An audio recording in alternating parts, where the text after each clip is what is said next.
యస్యాస్త్ర విధిముత్సృజ్య వర్తతే కామకారతః న స సిద్ధిమవాప్నోతి న సుఖం న పరాంగతిం.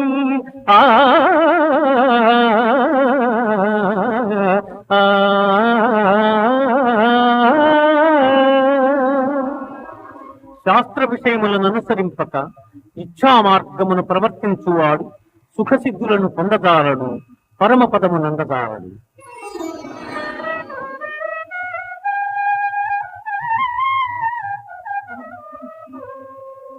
త్రివిధా భవతి శ్రద్ధా దేహినాం సా స్వభావజా సాత్వికీ రాజసీ చైవ తామసీ చేత్